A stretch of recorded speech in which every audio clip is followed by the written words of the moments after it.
clock on my clock. So welcome everyone to this edition of Polycon UK webinars. Today we have Leah Boustan from Princeton, who will talk to us about intergenerational mobility of immigrants in 15 destination countries.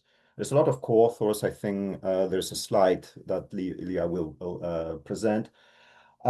Just before we go ahead with the presentation, a reminder that in 2 weeks, on the 17th of November, we'll have a presentation by Catherine Huffer, non-monotonic disclosure and policy advice. And Leah, the 1 hour is yours, and after 1 hour, we'll stop the recording. Oh, thank you so much, Max.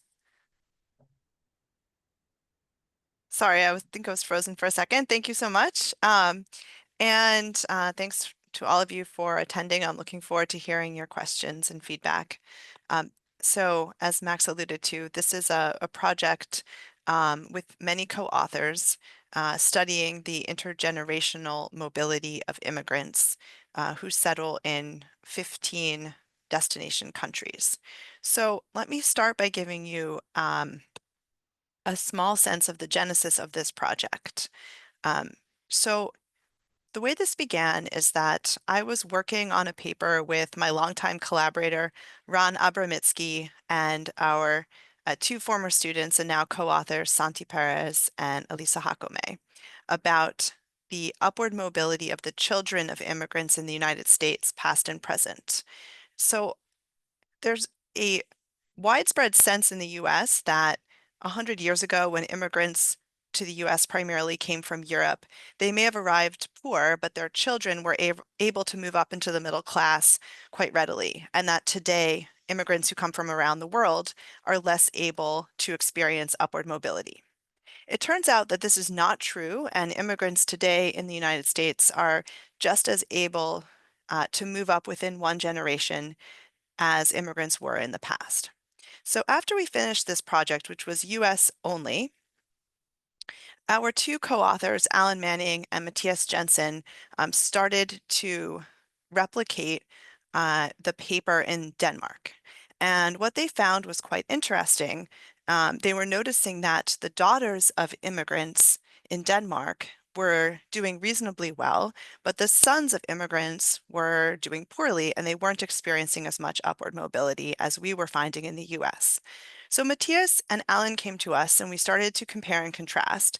And we decided that rather than wait for many co-author teams in various countries to replicate what we were doing, and eventually 10, 15 years down the line, we would all be able to do a synthetic paper bringing together these findings. We decided we would join forces up front, and that way we could harmonize the variables and the analysis. So we built a large co-author team. These are some of our partners for continental European countries: Austria, France, Germany, Italy, Netherlands, and Norway, as well as Spain, Sweden, and Switzerland. And then we brought in other destinations as well: Australia, Canada, Israel. This is another US partner now, and the UK. So the US is home to around 20% of the world's immigrants, but the remainder of the OECD also houses around 40% of the world's immigrants. And so together we're representing close to 2/3 of the world's immigrant population. And our motivation for thinking about the children of immigrants is that at this point, around 1 in 5 children in the OECD has a foreign-born parent. And so understanding the earnings trajectory of immigrants across multiple generations is important for understanding labor force development. On average, and we'll show you some of these patterns shortly, immigrant households are clustered at the lower end of the income distribution.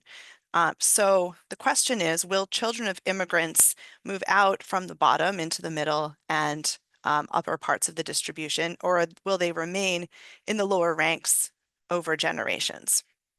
And importantly, how does this pattern differ by destination country? So when we were looking only at the US, we had what looked like a very optimistic picture. And does this change as we start to bring in patterns for Europe? I'm going to highlight the three new findings from this project first. We find that around half of the cross-country earnings gaps between children of immigrants across these destinations can be explained by differences in parental income. So we have some countries like the US where immigrants are growing up more at the middle of the distribution, and some countries, like many in continental Europe, where immigrants are growing up at the bottom. And of course, this translates forward into the second generation for the children of immigrants. So half of what we see across when we compare the US to places like Denmark and our other continental partners is simply going to be due to the fact that the immigrant generation themselves are located at different parts of the distribution. But after controlling for parental income, we see that the daughters of immigrants are experiencing upward mobility in almost every destination. So what that means is that the daughters of immigrants are reaching higher points in the income distribution than the daughters of local-born families who were raised at the same point in childhood. And so this upward mobility pattern that we find in the US is quite widespread when we look at the daughters of immigrants. When instead we look at the sons of immigrants, we see that the US is not completely alone, but it is more exceptional. So the sons of immigrants, we will show you, have higher earnings in the US than the sons of local-born families raised at the same point in the distribution. And this is true also in Australia, Canada, Israel, and the UK. But the sons of immigrants have lower earnings than the sons of local-born raised at the same point in the distribution in continental Europe. So when we think about what might be similar between the US, Australia, Canada, Israel, and the UK, we sometimes think about this as the Anglosphere, sometimes as countries that received British institutions during periods of the British Empire, or as countries that also have had long histories of immigration. So it's hard for us to know exactly which of these components of the destination countries differentiate the Anglosphere from the continent. But what I will try to argue today is that this pattern is unlikely due to sending country composition. So it's not simply that continental Europe is receiving immigrants from different sending countries, primarily from North Africa and the Middle East, whereas the US is receiving immigrants from Latin America and Asia, but rather that some destination country institutions do matter. So what I'm going to do next is explain how we put the data together and dive into the patterns, but I want to pause here if there are any questions up front. If I may, because it caught my attention that you mentioned, the tradition of immigration to those countries. There are countries in continental Europe who also have tradition of long-term tradition, like France, perhaps, and other countries that have some colonial past. Is that picked up in any way, or that's still the difference persists? So I think that France and the UK are two countries that have pretty similar immigration histories.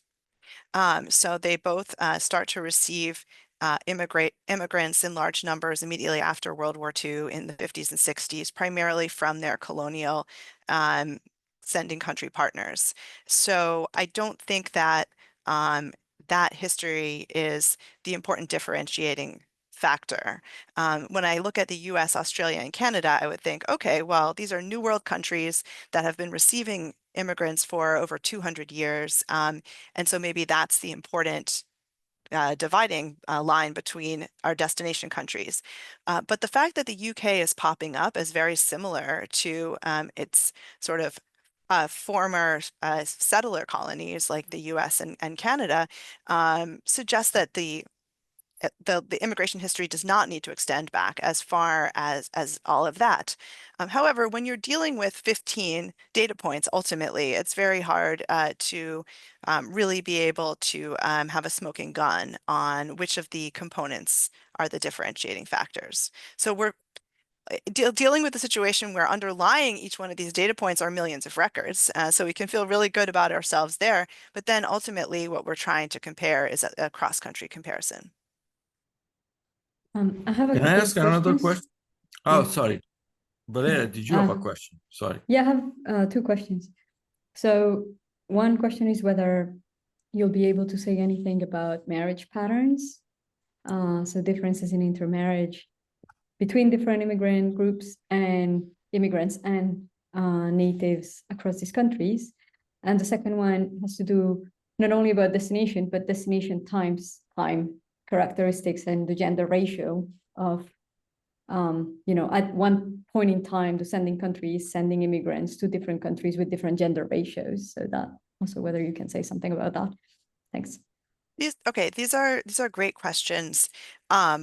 So notice that the daughters of immigrants are experiencing rapid upward mobility almost everywhere, and the sons of immigrants have a more mixed experience. So when we say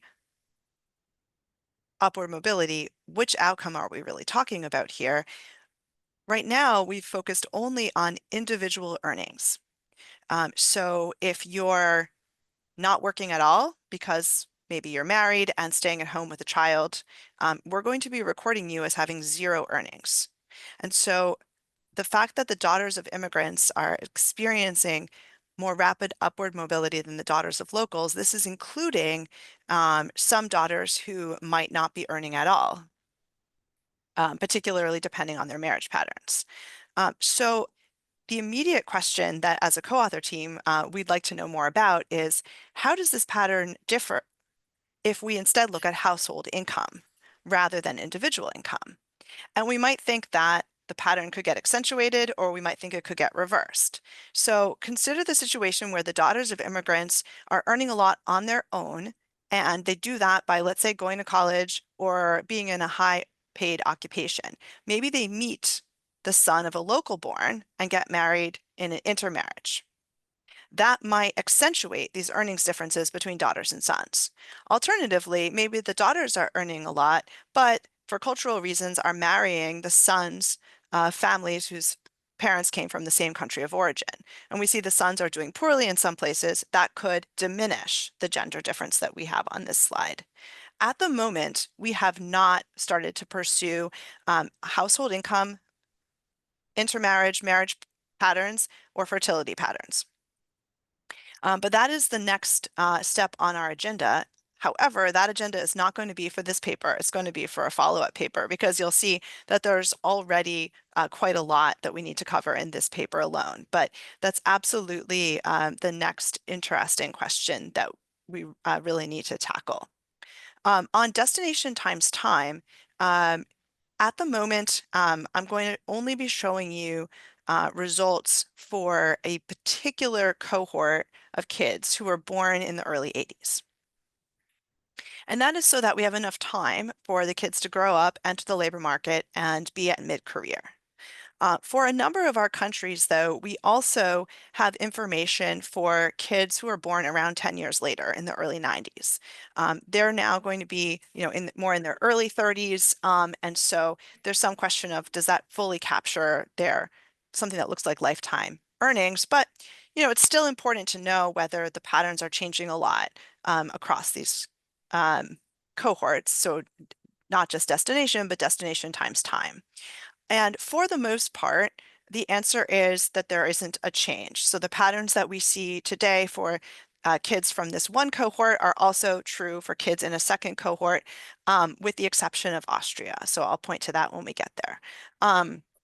This is a nice segue into the data section, because these are the kinds of questions and caveats that you'll see once I show you what's in the data. That we're not able to tackle all of the interesting questions, but we're sort of just starting here, and then we're going to go forward in future collaboration. Thank you. I just had a very quick clarification question.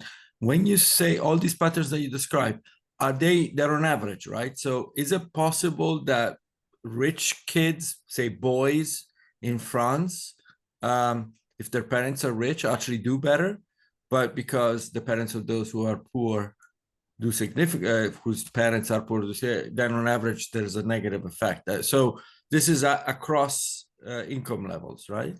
Or not?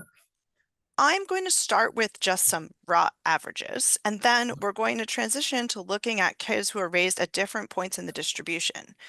So to summarize that, I'll show you kids raised at the 25th, kids raised at the 50th, and kids raised at the 75th percentile of the distribution. In a lot of countries, that doesn't really matter. The patterns are similar across those three and across the full distribution, though in a couple of countries it does matter. And whatever advantages immigrant households have at the bottom, those advantages start to dissipate when you get towards the top. Okay. So we'll see that as we go. Okay, so the benefit of putting this large collaboration together is that we can harmonize the data, and we're combining administrative data that's in-house in, say, Statistics Norway or Statistics Canada.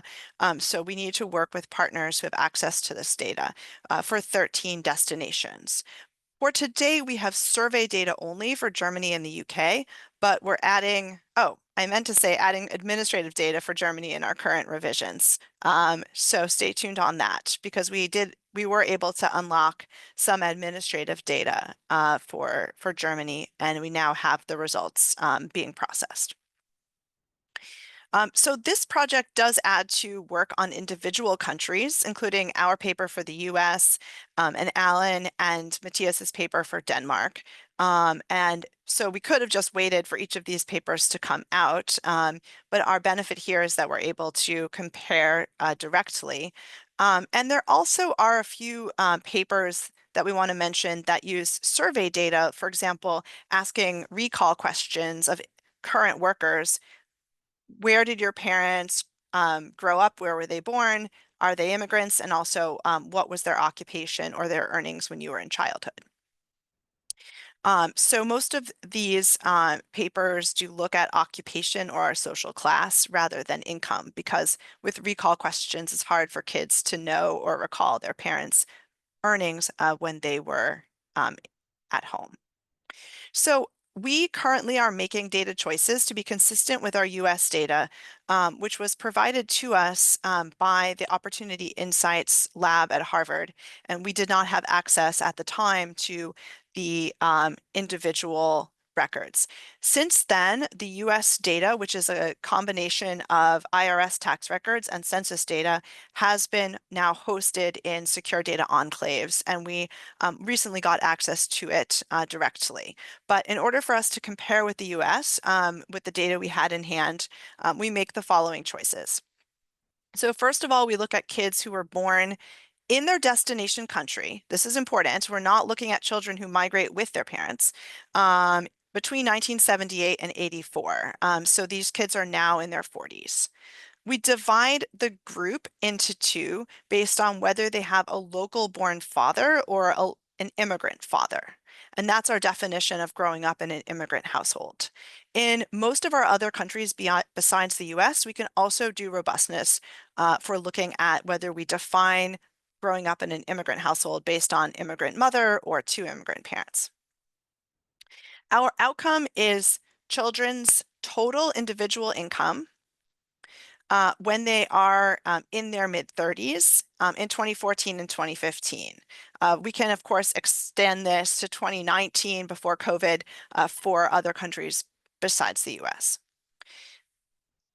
Then our main right-hand side variable is going to be parental household income when the child was young, so when the kids were in their teenage years, and we have an average of 7 years of parental income. So this is not just the income that these immigrant parents earned when they first arrived in the country. Many of these parents have been in the country for over a decade by the time we pick up their earnings. We include labor market, capital, and government transfers in our definition of total income. And then we calculate the income rank for the child and for the parent within their age cohort in the national distribution. The German data today is going to be from the socioeconomic panel, and the UK data is from the British cohort study. So you'll notice that the German standard errors, for example, are really large. Otherwise, we have often millions of records underlying our data. So let me start with averages, these are patterns that we can look at without parent-child links. This happens to be our linked sample, but this is the kind of thing that you could do from 2 repeated cross sections. What we're looking at here on the x-axis are the destination countries, and they're ordered from countries with the largest first-generation income gap to the smallest, where the income gap is the rank of the average immigrant relative to the average local born when we're looking at the circles. That's the parental generation. Or the income of the average second generation immigrant who's born in the country and whose parent was an immigrant relative to the income of a child of local born. And those are in the triangles. If there is no gap at all, we're going to be at 0. And so you can see, first off, that there are large first generation income gaps, especially in European destinations. So countries like France, Denmark, the Netherlands, and Sweden have immigrants who on average are earning 20 rank points below the income of local born workers. So if local born are at the 50th percentile, immigrants are at the 30th percentile. We see that these income gaps close substantially by the second generation. So even in countries like France, Denmark, Netherlands, Sweden, it's not that the children are back 20 points when they enter the labor market and get into their mid-30s. Instead, they are back 3 to 7 points or so. So they've made up substantial ground relative to the parental generation. But in almost every country, we see that the second generation gaps are smaller for daughters than for sons. So the colors here represent gender of the child.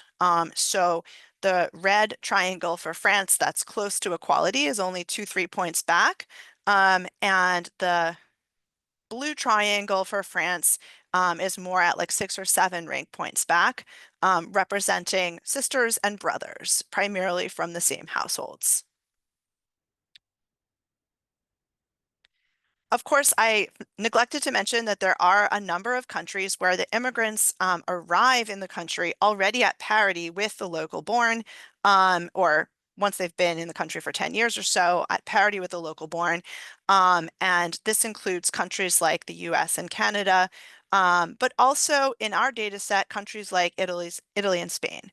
So I do want to mention that for Italy and Spain, of course, the immigrants that were arriving in the country by the late 1970s and having children in the early 80s are really quite a different mix of immigrants than would be entering the country today. So let me just pause here briefly in case there's questions about these average patterns. So just to clarify, because you just mentioned, for example, Spain, this is a different, these are people arriving many years ago, but their children, both genders, are lower than in the distribution than rank The distribution. parents, correct. Yeah, there's what looks like regression to the mean in most of these countries. So if we have situations where the parents are earning above the local born, we see that the children are usually a bit lower than the parents in those cases. And if the parents arrive and are earning less than the local born, the children usually earn more. You know, there are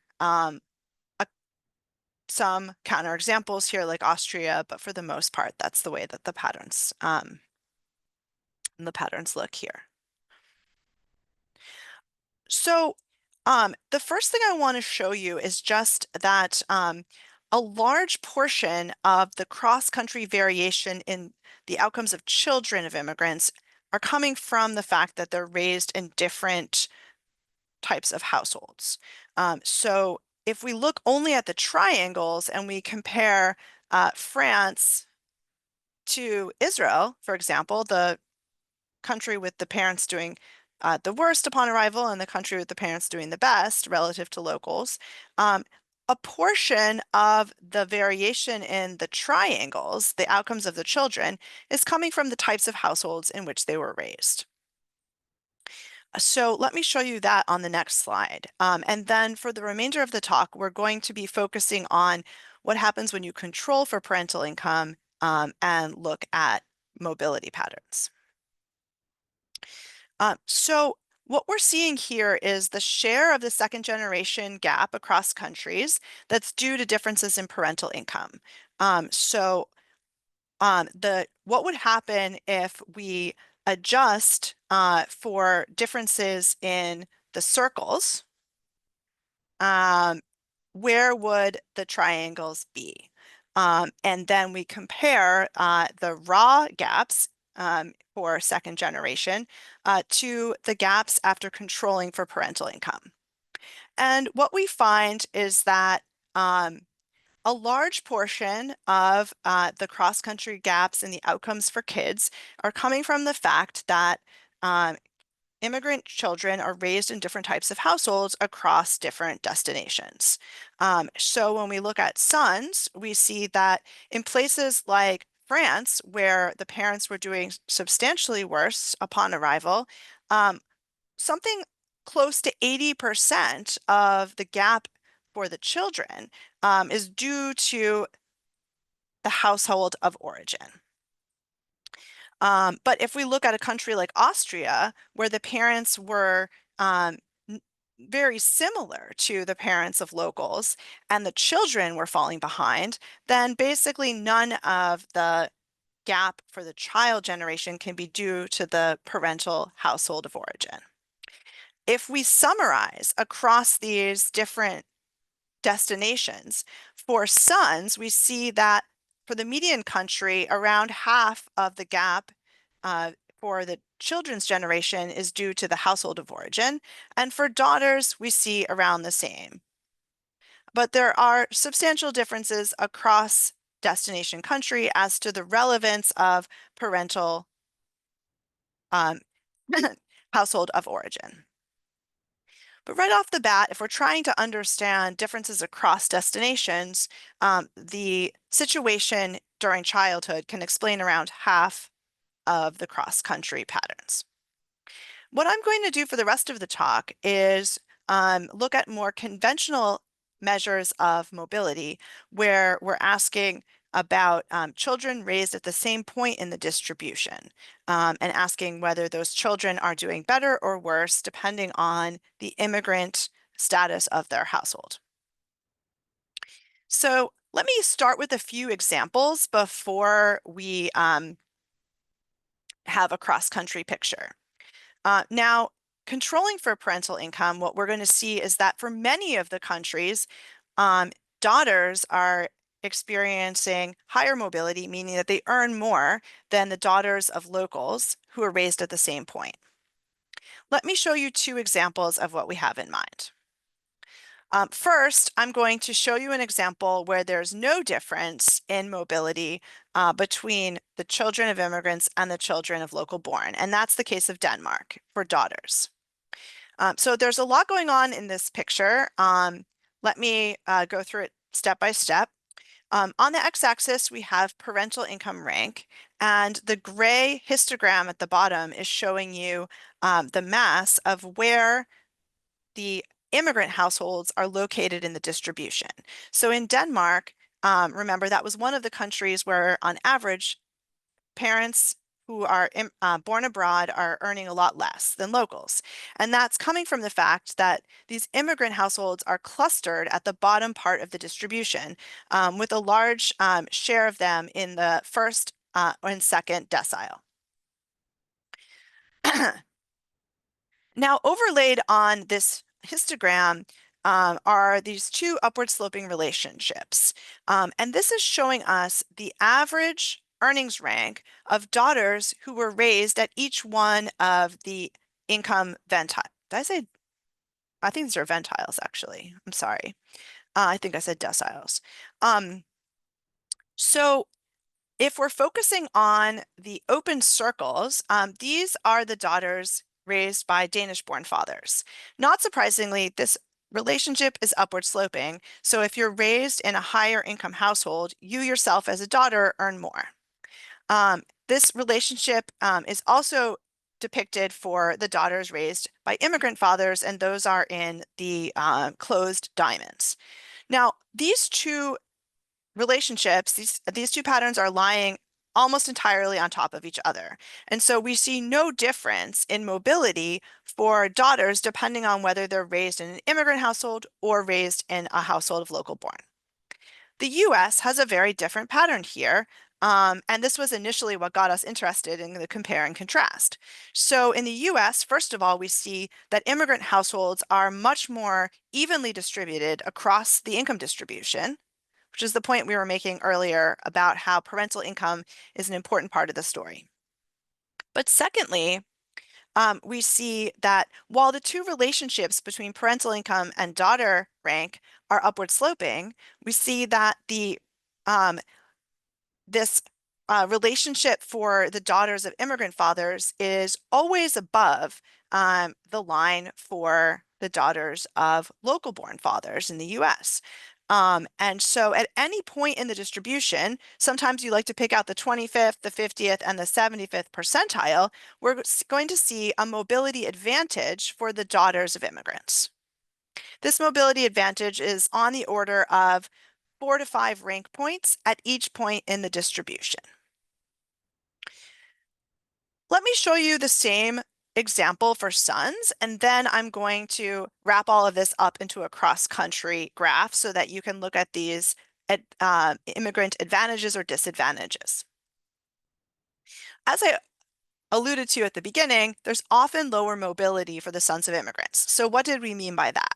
Well, for Denmark, we see that, again, same distribution of parental income, same upward sloping relationships, but in this case, the sons of immigrants are always below the sons of local born fathers at each point in the distribution until you get to the very top ventile here. Beyond the 95th ventile, we see that the sons of immigrants in Denmark are 3 or 4 rank points below the sons of locals raised at the same point in the distribution. For the US, though, the pattern's different. Just like their sisters, the sons of immigrants are above the sons of locals with a mobility advantage. And that's true at the 25th percentile, that's true at the 50th, and it starts to peter out when we get to the 75th and above. And so that was the conversation we were having earlier, that for some countries, we don't just have an intercept shift, but we also have a difference in slope in these relationships. So let me show you the same kinds of patterns, but for the 15 destination countries, starting with the daughters. And so I'm showing you this gap at the 25th, the 50th, and the 75th. For the most part, the patterns look pretty similar, but we can stare at a couple of countries where we see that the relationship starts to change at the top. For almost every destination, and at almost every point in the distribution, we see that the daughters of immigrants have a mobility advantage relative to the daughters of local born raised at the same point. So this is true in the US, which is what I was originally working on with Ron, Santi, and Elisa, but it's also true in the other Anglosphere countries, UK, Australia, Canada. And it's true in much of continental Europe as well. The one counterexample is Austria, but Austria is also the one country where cohort matters. And so this is the early 80s birth cohort. By the time we get to the early 90s, some of this disadvantage has dissipated.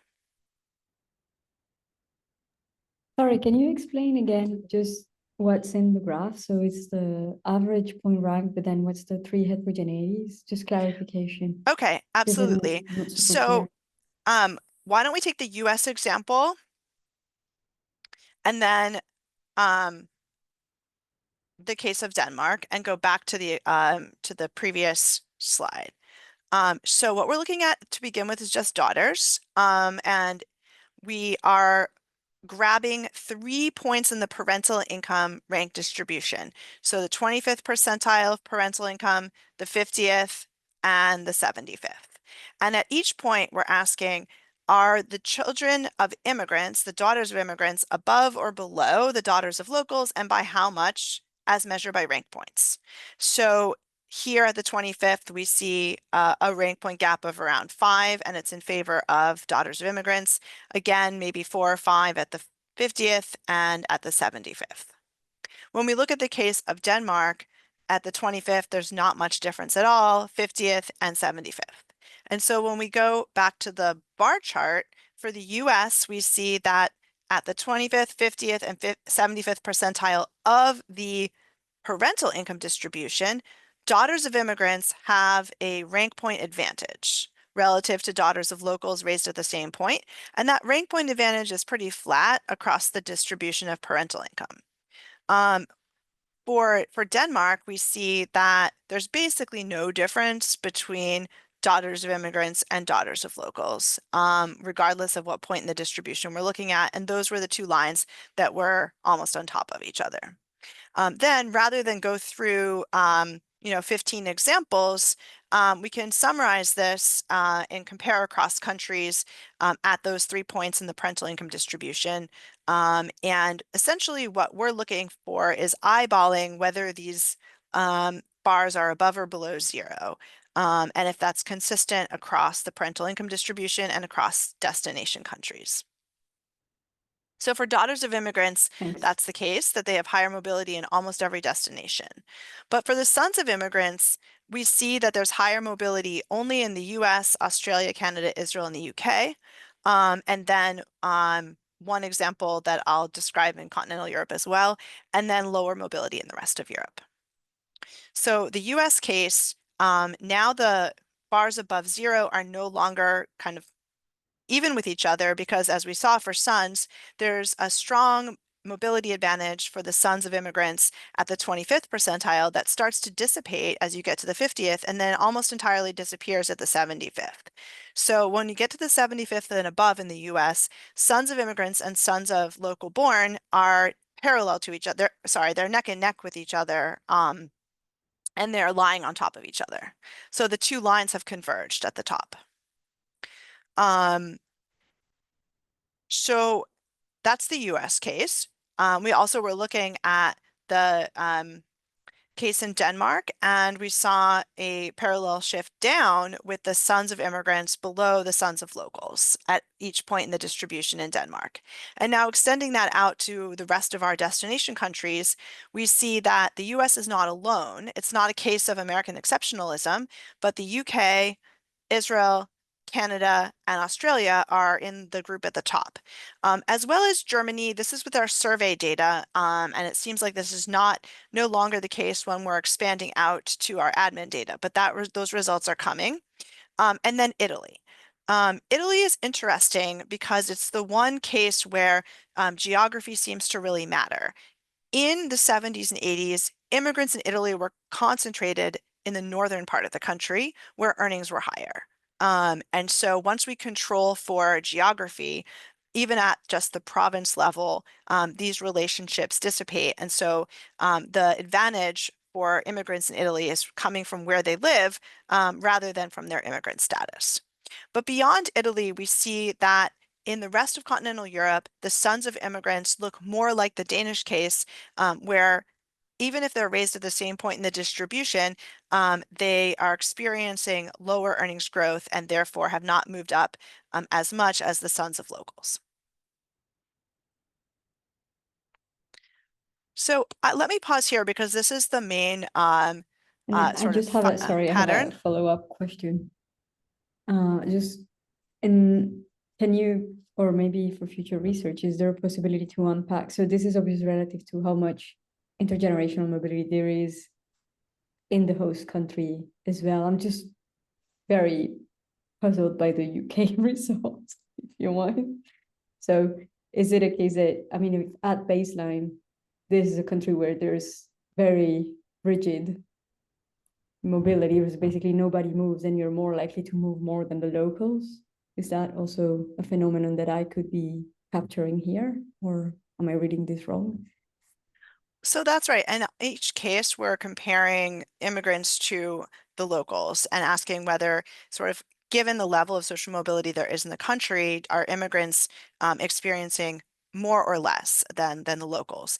And I'm going to summarize that actually in a couple of slides by looking at sort of the classic Great Gatsby curve, which, you know, tends to find that in countries where there's low income inequality, there's also higher social mobility. And what you will see is that that's true for the sons of locals, but it's not true for the sons of immigrants. And so when we get there, I think we'll be able to kind of unpack your question and some of the surprise. But basically, the surprise is ultimately the finding that the sons of locals are doing better in places where, in general, there's high income inequality, and in general, there's low social mobility overall, but the sons of immigrants are able to sort of escape that trap. Okay, so what I want to do for the remainder of the time is to start to dive into this sons of immigrants pattern and try to see, why is it the case that there's some countries where the sons of immigrants are doing better and some where they're doing worse than the locals. And so first, any explanation that we end up on needs to apply to sons, but not to daughters. So it can't really be a simple matter of the types of immigrant families that are moving to one place or another, unless you have a more complicated story about how the families are parenting the daughters differently, or the daughters are experienced differently in schools or in the labor market, because these are sisters and brothers from the same households. So what we're going to look at is first a set of other parental attributes. So far we've looked only at parental income, but it might be that within an income bin, other aspects of the parents matter. So parental wealth, parental industry, and parental geographic location are three things that we can measure directly in some of our administrative data sets. Parental education is another one you'd really like to have information on, which we don't usually have. We have only for a couple of countries, so we're not able to look at that today. What we're going to find is that in some cases, like in Italy, these parental attributes beyond income do matter, but for the most part, they don't really turn the dial. So then we'll look at sending country composition, which you can think of as another parental attribute. Parents not only have an income, but they also have a home country. And maybe in some of these destinations, parents are coming from countries that are not able to adapt and not able to generate upward mobility in their kids. Again, for any of these parental type explanations or sending country explanations, we'd have to explain why this would matter for sons, but not for daughters. And ultimately, I'm going to show you that the data seems to say that sending country composition is not the explanation. So then I'll turn to destination country attributes. And these are destination country institutions like education and labor markets, citizenship policy. And again, we have to wonder, why would these institutions matter differently for sons and daughters? But oftentimes, boys and girls are working in very different industries. They take different educational paths to get there. And so you could start to understand why some institutions might work fine for daughters, but create barriers for sons. So we're going to look at education and labor market institutions like apprenticeship, vocational training, and then think about things like unions and sectoral bargaining, which will proxy with income inequality. And then immigration and citizenship policy. So this is quite ambitious for 15 minutes. I don't think I'll get through everything, but I'll just show you a flavor of some of these things. Max. You're muted. Sorry. Is there a marriage market part of the picture as well here? So daughters could have an option of married, and therefore there's a selection who stays in the job market. Oh, Absolutely. I mean, so Valeria was asking about some marriage stuff earlier, and I think that we think that this is probably an important part of the story, and we're going to start looking at household income and marriage, spouse characteristics, spouse earnings in the next round of this project. But right now we don't know yet. And of course, your own individual income can be affected by marriage market, partner choice, and partner attributes. So it's just because we're looking at individual income doesn't mean that marriage isn't sort of lurking in the background, but we don't have that information yet. Okay, so just very quickly, for some of these countries, we can look at other aspects of parental characteristics, and we don't see that they matter very much. So I'm showing you only sons here, not daughters, but of the 22 country gender pairs that we have, we see that attributes explain all or a large part of the mobility gap for 6 of these 22 pairs. So for Italy, for example, we see that once we control for municipality, which is the first Italy bar, the gap that we had initially here in where we have no other controls, that's the gap we were looking at before, dissipates a lot once we're controlling for geography.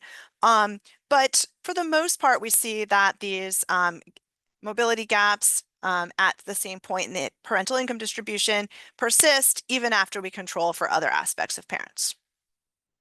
So what about sending country composition? So one of the ways of visualizing this before I turn to the regression evidence is to look at destination countries here on the x-axis, and then a set of possible sending countries on here on the y-axis.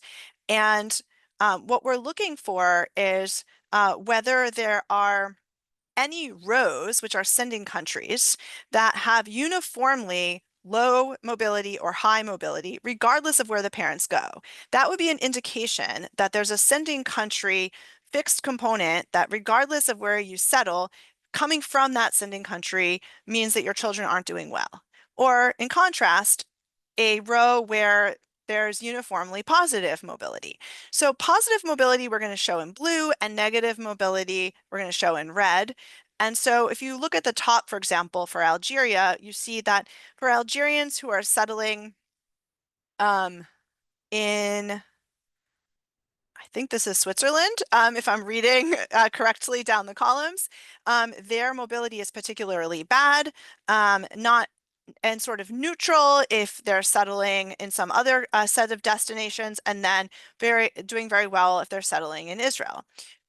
If you look at Egypt, we have some countries, destinations where the sons are doing really poorly, some where they're doing really well. It's kind of a mixed bag.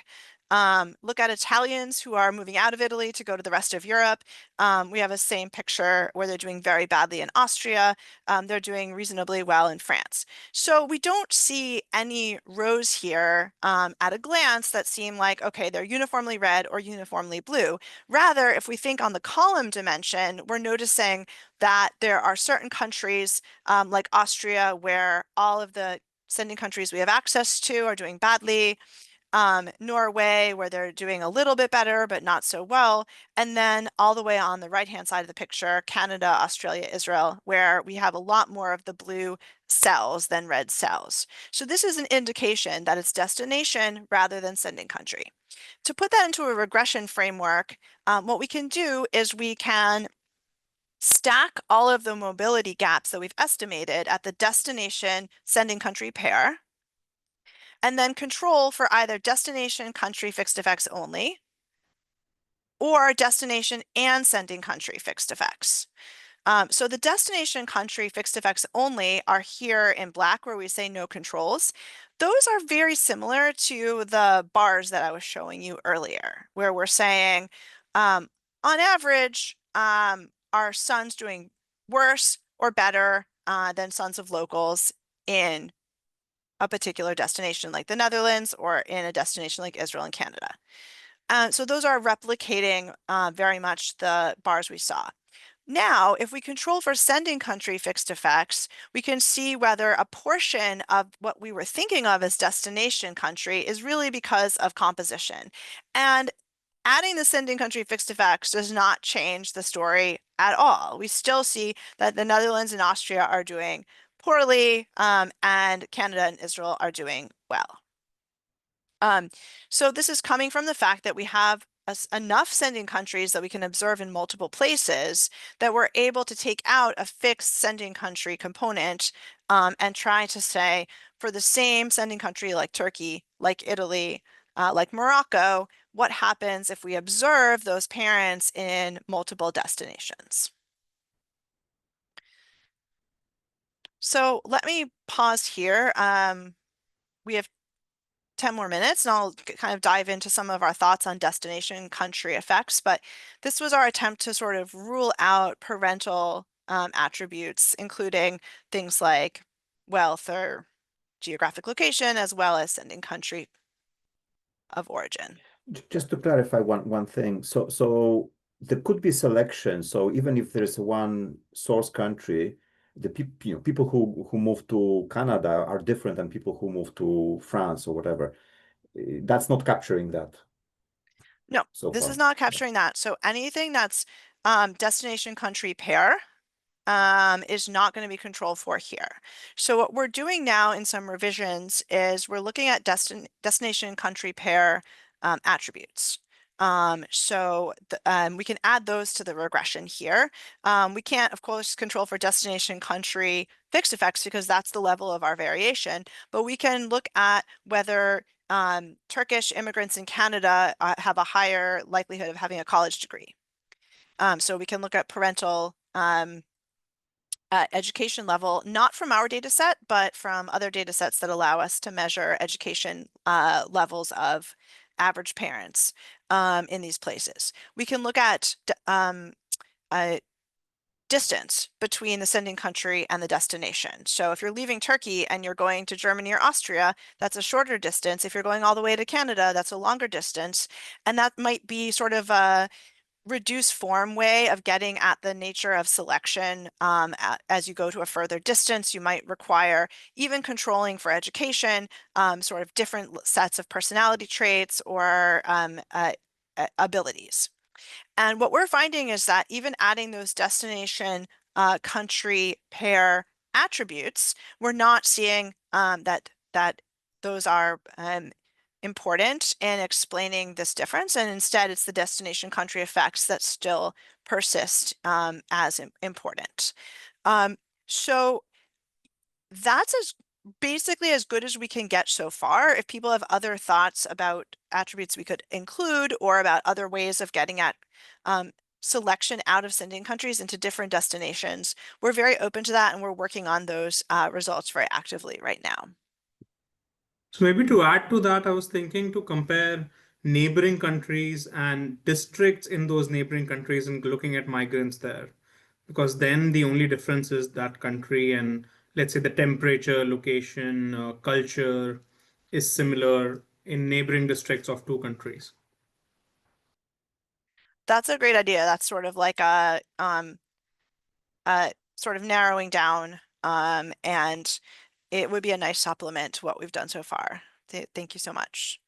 The only thing that comes to my mind is language as well. So, yep. Someone who moves from non-English speaking country to an English speaking country, that might be a sign of something of an attribute of an immigrant.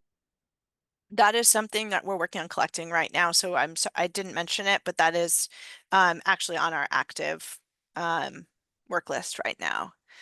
So language, education, and distance are the things we've thought about so far. Can I ask a question? Because I'm not sure there's much one can do about this, but for example, take Italy, right? Italy in the 70s and 80s is a country where people, well, basically, let me put it very bluntly, everybody was Italian in an elementary school classroom. There weren't any foreigners. I grew up until high school, basically, with nobody who wasn't a native Italian in my school.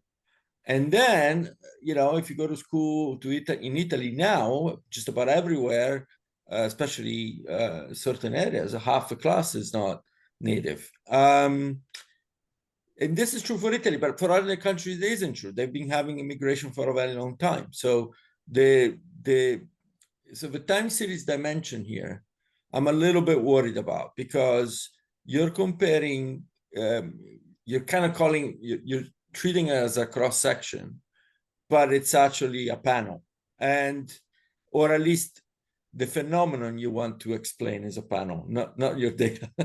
Yeah.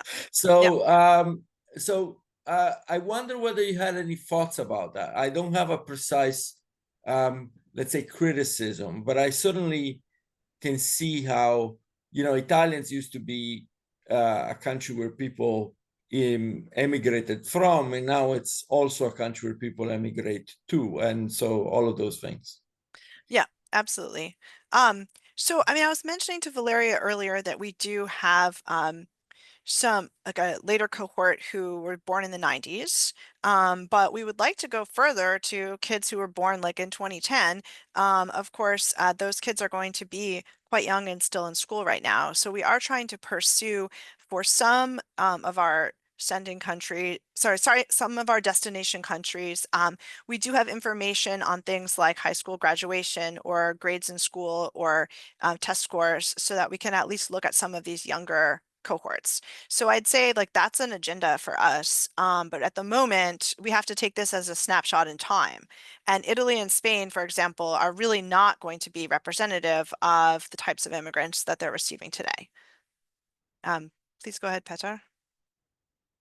Yeah, thanks. Could there be a story about not so much about what immigrant families do with their kids, but rather what destination country families do with their sons?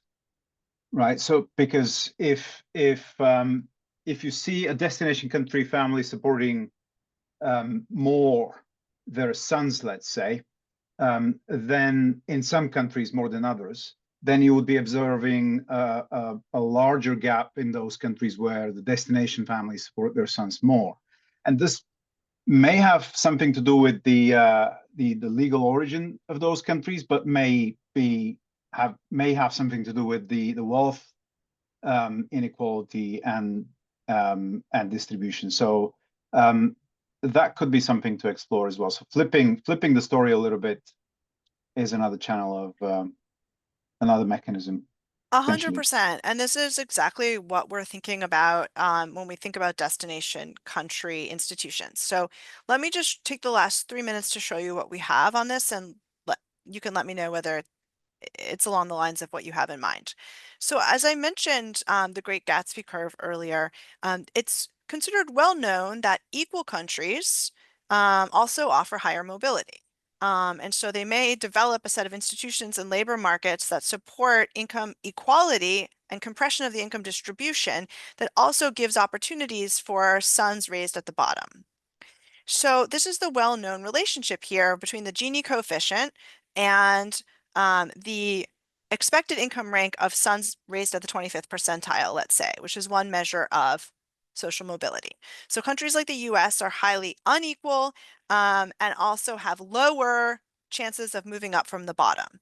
This is true for the sons of local born, and lots of people have pointed this out, but it does not hold for the sons of immigrants. And that's really the essence of what we are finding in our destination country effects. So here in the US and Israel, the highly unequal countries where sons of locals are not moving up, that's precisely where the sons of immigrants are moving up. And in Denmark, Norway, Netherlands, with low inequality and high upward mobility for sons of locals, that's precisely where the sons of immigrants are not moving up. So the relationship is completely reversed from the typical Gini, the typical Great Gatsby curve between Gini and upward mobility. So what are the institutions that are supporting high mobility for sons of locals that somehow are not accessible to sons of immigrants? This is not a smoking gun, but this is along the lines of what we're thinking and maybe what Petar was asking about, which is what do families do at the bottom to educate their kids? Now, this is not looking at the bottom, but this is just averages for the full population to get us starting thinking. Looking at sons, and this is an example from Denmark, but we can look at this in some other countries as well.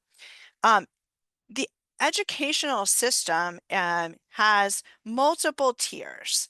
The first tier is compulsory schooling, and that would be the equivalent of like a 10th grade education in the US. Beyond that, you can go on to a vocational or apprenticeship track. Or early in your educational career, you can be tracked into an academic track. In that case, you would go to an academic high school and then possibly on to college or a master's degree and beyond. What we see for the sons of immigrants versus the sons of locals in Denmark is that the differentiation is not really about going on to college. Even though the rates are somewhat lower for those with an immigrant father, they're relatively on par with the sons of locals. On the academic track, it's around 42% of the immigrant kids and 42% of the local kids. But what's really differentiating sons is whether they stop at compulsory schooling or whether they go on to vocational and apprenticeship training.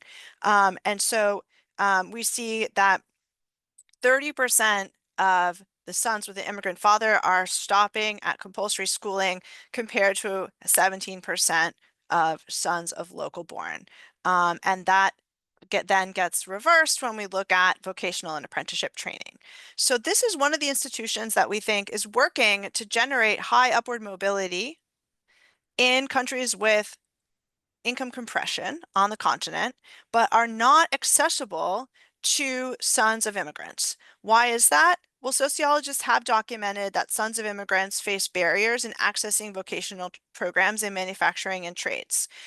So we don't see that daughters of immigrants or daughters of locals are really going into those types of vocational tracks anyway, which is why we think that these barriers are particularly being felt by sons.